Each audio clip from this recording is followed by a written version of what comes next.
거대한 도시 안에는 많은 사람들이 있습니다. 사람이 많은 만큼 우리의 주변에는 많은 옷들이 있습니다. 패션은 언제나 유행과 함께하기 때문에 유행에 따라 계속해서 많은 옷들이 만들어집니다. 그리고 시대의 흐름이 우리의 옷에 대한 인식에 영향을 미치고 옷을 입고 소비하는 방식을 바꿔나갑니다. 빈티지 패션에 대한 두 번째 이야기. 오늘은 우리가 빈티지 패션을 입는 이유에 대해서 이야기해보겠습니다. 네, 안녕하세요 여러분. 코스모스 파이레츠입니다. 오늘은 저번 영상에 이어서 빈티지 그리고 빈티지 패션에 대해서 이야기해보도록 하겠습니다. 저는 어렸을 때부터 옷 사입는 걸 좋아했었는데요. 서울에 있는 유명한 편집샵을 찾아다니거나 패션 브랜드에서 팝업 스토어를 열면 찾아가서 소위 말하는 레어 아이템을 수집하곤 했었습니다.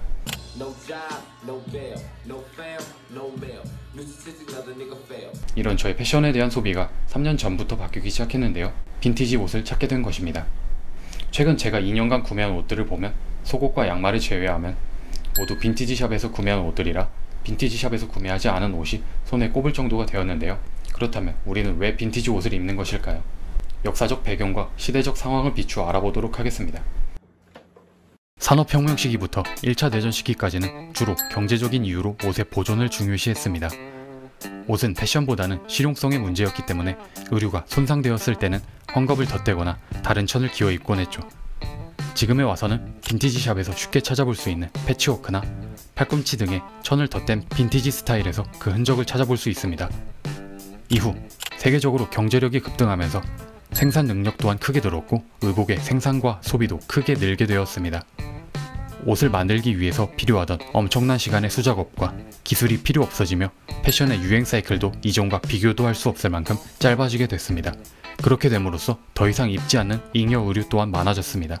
이에 따라 제법 괜찮은 상태이지만 입지는 않는 빈티지 의류의 수요와 공급이 맞아떨어지며 시장이 형성됐습니다.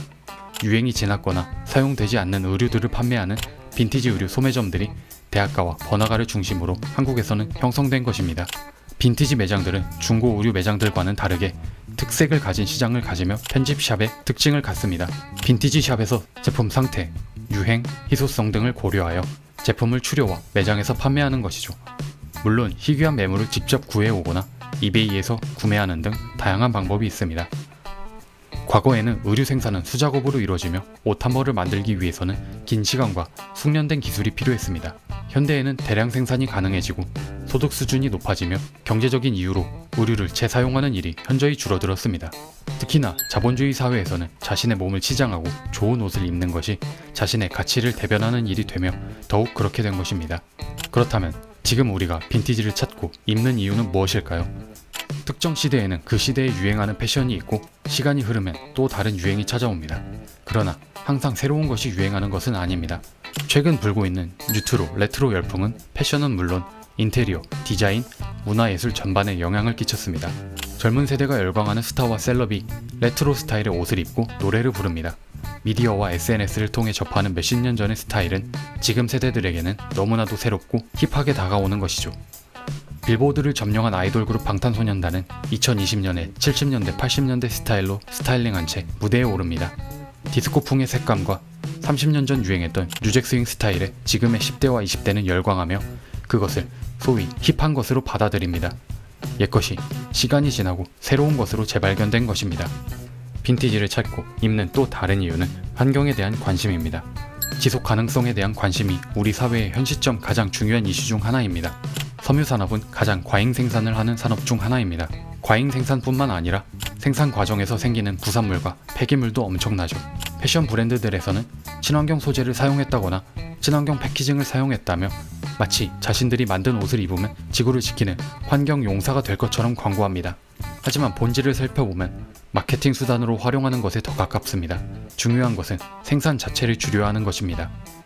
중고 의류는 회수되어 새로운 용도로 사용되거나 폐섬유로 분류됩니다. 폐섬유로 분류될 경우 재활용률은 15%에 불과하기 때문에 대부분 소각되거나 매립됩니다. 그렇기 때문에 빈티지를 입는 것이 오히려 개인이 할 수 있는 지속 가능한 패션이 될 수 있다고 생각합니다. 빈티지를 비롯한 중고 의류는 우리에게 하나의 대안이 될 수 있습니다. 빈티지, 중고 의류 시장은 앞서 말한 이유들로 급속도로 성장하고 있습니다. CNBC가 온라인 중고 의류 업체 스레드업과 조사한 결과에 따르면 2025년까지 글로벌 세컨핸드 의류 시장이 640억 달러에 이를 것으로 예측하고 있습니다. 이에 반해 백화점 의류 시장은 점차적으로 시장 점유율이 줄어들 것으로 예측하고 있습니다. 과잉 생산에 대한 문제들에 대한 적절한 대안으로 빈티지가 자리 잡을 수 있을지 관심을 가지고 지켜보아야 할 시점입니다. 이번 주말엔 빈티지 샵을 한번 다녀오는 건 어떨까요?